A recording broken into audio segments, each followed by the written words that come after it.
C'est facile de bénir la joie, mais est-ce que tu sais bénir la souffrance? C'est facile de bénir la joie, de bénir la santé, de bénir le succès, de bénir tout ce qui va bien. Mais est-ce que tu sais bénir la souffrance, bénir la maladie, bénir l'échec, bénir ce qui semble aller de travers?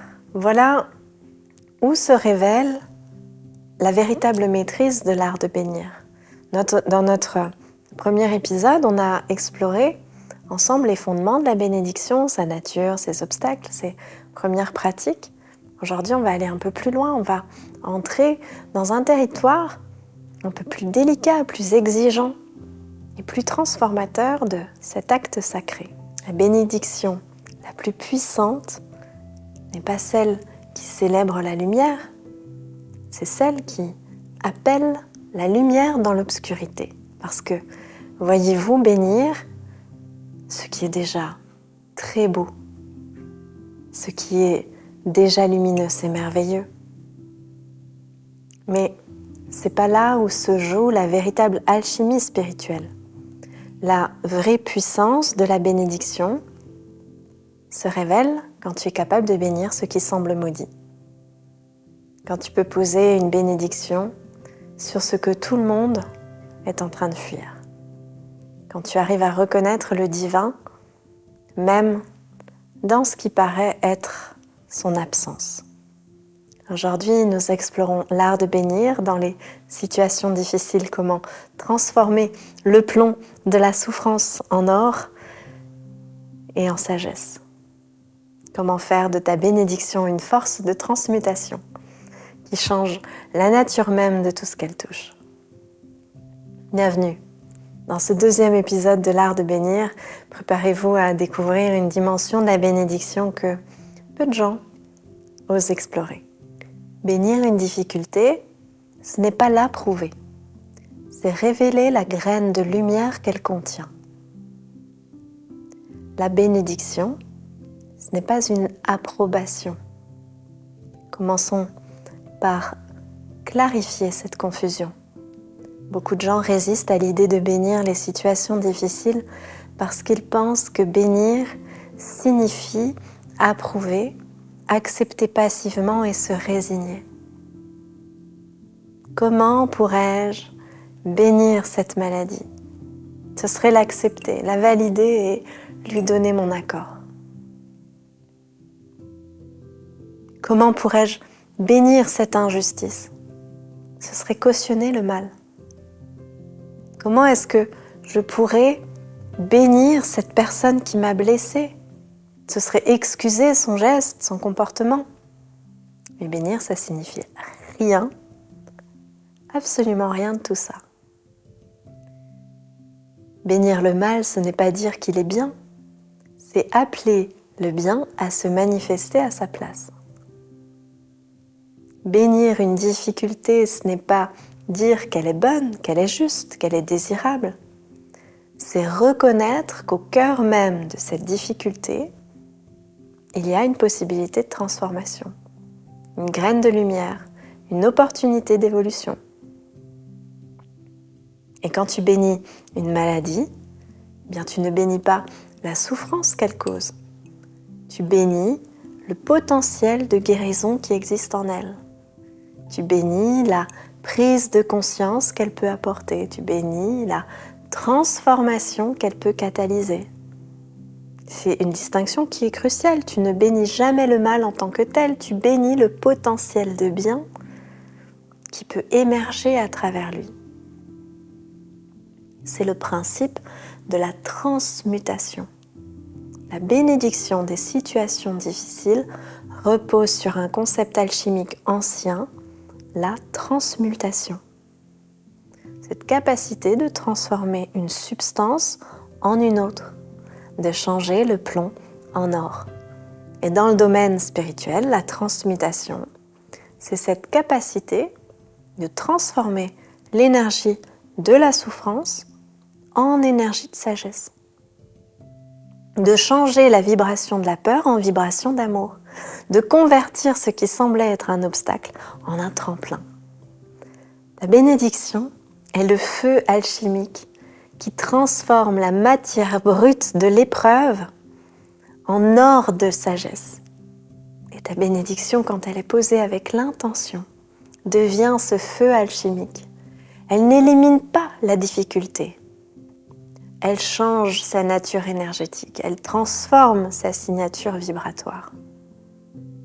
Et ce qui était une pure souffrance devient alors porteur de sens, une souffrance porteuse de sens.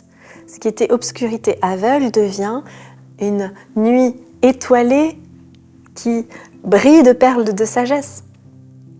Vous voyez la différence? Un chaos créateur d'où peut émerger en fait un nouvel ordre. C'est voir la perfection dans l'imperfection. La capacité de bénir les situations difficiles demande un changement radical de perspective, demande de développer une vision spirituelle qui est capable de percevoir la perfection cachée dans ce qui semble de prime abord imparfait. Cette vision, elle ne nie pas la réalité de la souffrance, elle ne prétend pas que tout est merveilleux quand objectivement ça ne l'est pas. Elle reconnaît simplement pleinement la difficulté, la douleur et l'injustice. Mais elle voit aussi plus loin. Elle perçoit le tableau plus vaste. Elle comprend que dans l'économie spirituelle de l'existence, même ce qui semble être une catastrophe va servir à un dessein plus élevé. Chaque épreuve porte en elle exactement l'enseignement dont cette âme a besoin pour grandir. Ça ne signifie pas que toute souffrance est nécessaire ou voulue par Dieu, comme le prétendent certaines doctrines religieuses, mais ça signifie que chaque situation, aussi difficile soit-elle, contient un potentiel de croissance, d'éveil et de transformation. Et quand tu bénis cette situation avec cette compréhension-là, eh bien tu actives ce potentiel. Tu aides la personne à accéder non pas à la souffrance brute, mais à la sagesse que cette souffrance peut révéler. Il y a une image qui m'aide à comprendre ce processus. Celle de l'extracteur de parfum qui extrait l'essence précieuse des pétales de rose. Les pétales seuls, même très belles, sont éphémères. Les pétales fanent, se dessèchent, disparaissent. Mais l'essence extraite de ces pétales, elle reste. Elle concentre toute la beauté, toute la fragrance dans une forme qui perdure. Ta bénédiction extrait l'essence précieuse de l'expérience difficile et laisse le reste se dissoudre. De même, ta bénédiction sur une situation difficile extrait l'essence précieuse, la leçon, la prise de conscience, la force acquise et permet au reste, la souffrance brute, de se dissoudre progressivement. Tu ne bénis pas pour que la situation reste, tu bénis pour en extraire ce qui doit être extrait afin que la personne puisse ensuite laisser l'expérience derrière elle enrichie d'elle et non pas alourdie d'elle. Alors, comment bénir concrètement ce qui fait mal? La maladie est probablement la situation la plus difficile à bénir parce qu'elle touche au plus intime, au plus vital. Elle génère la peur, la souffrance et souvent le désespoir. Pourtant, c'est peut-être là que la bénédiction est la plus puissante. Parce que quand tu bénis une maladie, que ce soit la tienne ou celle d'une personne, celle d'un patient ou d'un proche, tu ne bénis pas la douleur qu'elle cause. Tu ne bénis pas les limitations qu'elle impose. Tu ne bénis pas la souffrance qu'elle génère, tu bénis le processus de guérison qui est déjà à l'œuvre en elle. Car toute maladie contient en elle-même son propre antidote. Le corps possède une sagesse innée qui cherche toujours à revenir à l'équilibre. Dans chaque maladie, il y a un message de l'âme qui cherche à se faire entendre. Tu bénis aussi le message que cette maladie porte. Parce que souvent, la maladie est la façon dont le corps et l'âme communiquent ce qui a besoin d'être transformé dans la vie de la personne. Un rythme à ralentir, une émotion à libérer, une relation à reconsidérer, un chemin à changer. Quand tu poses ta bénédiction sur une maladie, tu facilites cette communication. Tu aides la personne à entendre que son corps et son âme essaient de lui dire. Et paradoxalement, cette écoute profonde peut accélérer la guérison bien plus que la lutte acharnée contre le symptôme. Ta bénédiction peut prendre cette forme. Je bénis cette maladie pour la sagesse qu'elle t'apporte. Je bénis le corps dans sa capacité innée à se guérir. Je bénis l'âme dans sa quête d'équilibre et d'harmonie. Que la guérison la plus juste se manifeste dans les temps justes selon la sagesse supérieure. Voilà ce que tu peux faire dans chacune de tes bénédictions.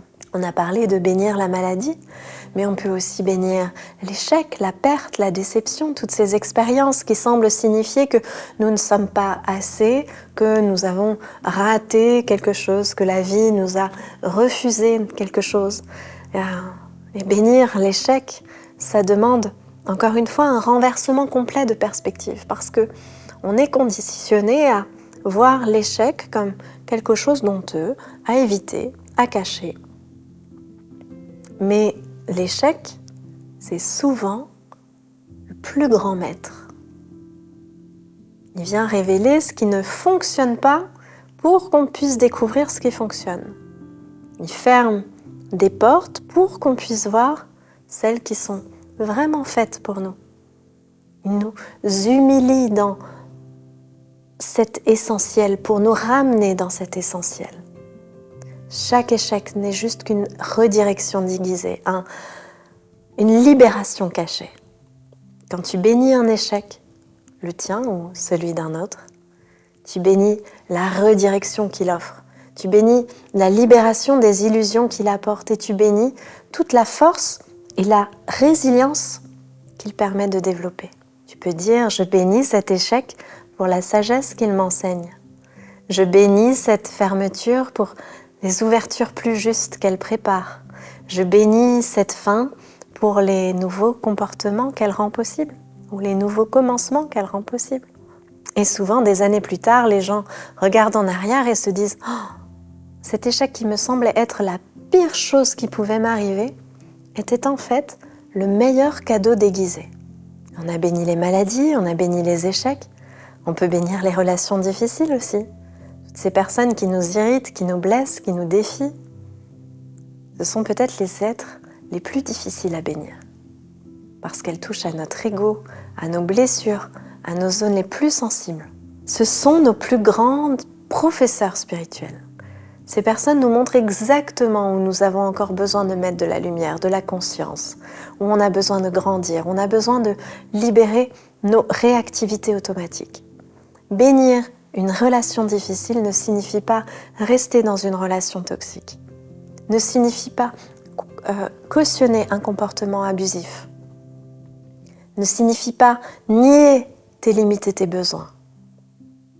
Bénir quelqu'un qui te blesse, c'est te libérer de la prison émotionnelle dans laquelle sa conduite t'enferme.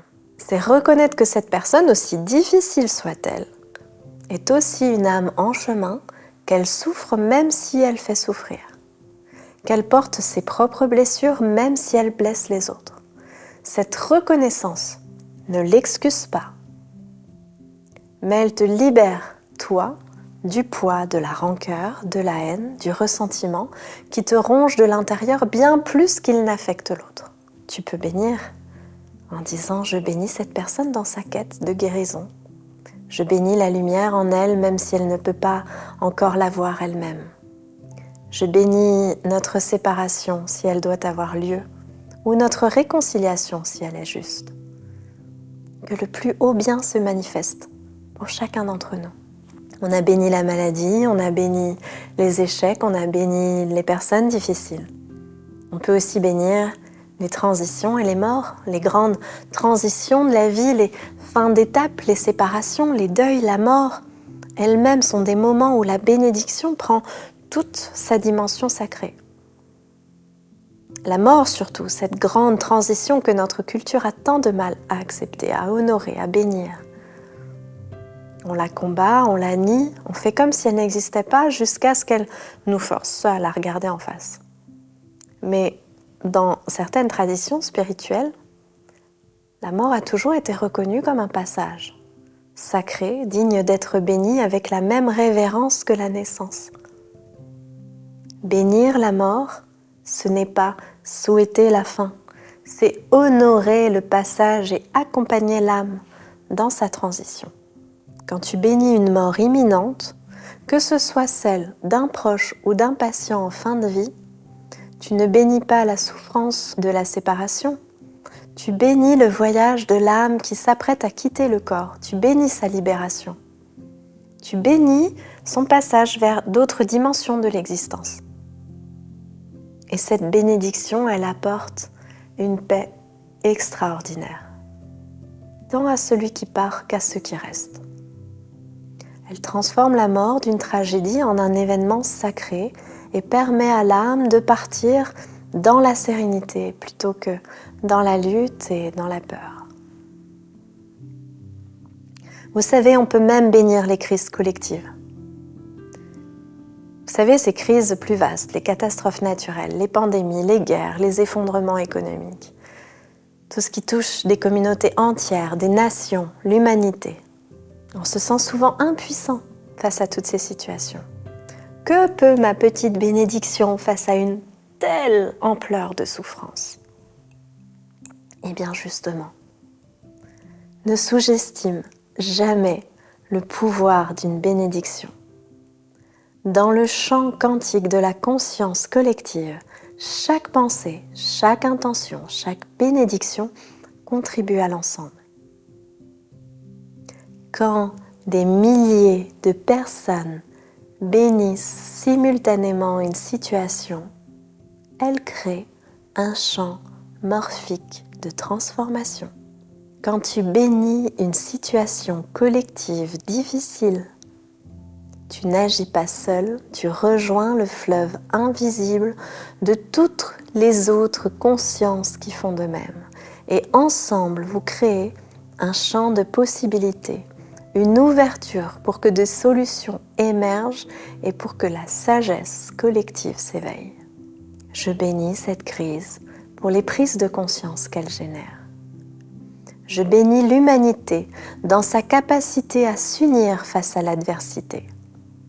Je bénis l'émergence des solutions qu'on ne peut pas encore voir, que le plus haut bien pour tous se révèle. Vous voyez la puissance de la bénédiction? Comment approfondir ta capacité à bénir ce qui semble insurmontable? La première chose, c'est d'apprendre à bénir même quand il y a tout en toi qui résiste. Parce qu'il y aura des situations où bénir te semblera impossible, où la blessure est trop fraîche, où l'injustice est trop criante, où la souffrance elle est trop intense, où c'est trop injuste. Dans ces moments-là, ne force pas la bénédiction que tu ne ressens pas. La bénédiction ne peut jamais être mécanique, forcée ou fausse. Mais tu peux bénir ta résistance elle-même. Tu peux dire « Je bénis ma difficulté à bénir ». Je bénis ma colère, je bénis ma douleur, je bénis mon refus. Et je bénis mon humanité qui souffre et qui a le droit de souffrir. Parfois, la seule bénédiction possible est de bénir ta propre incapacité à bénir. Cette bénédiction de ta résistance, c'est déjà une forme de compassion envers toi-même et souvent, en bénissant ta résistance, tu la dissous progressivement. Il y a un espace qui s'ouvre et un jour peut-être, tu seras capable de bénir ce qui te semble aujourd'hui impossible à bénir. Voilà, je te remercie, j'espère que toutes ces discussions ensemble te permettent d'y voir un peu plus clair, n'hésitez pas à nous partager, à commenter, à partager vos actes de bénédiction, vos prises de conscience.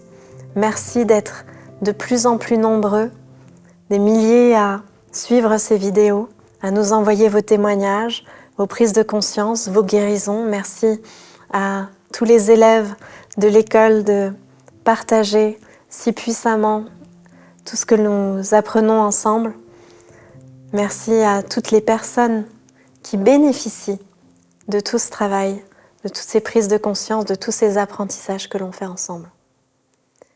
Je vous dis à très vite dans une prochaine vidéo.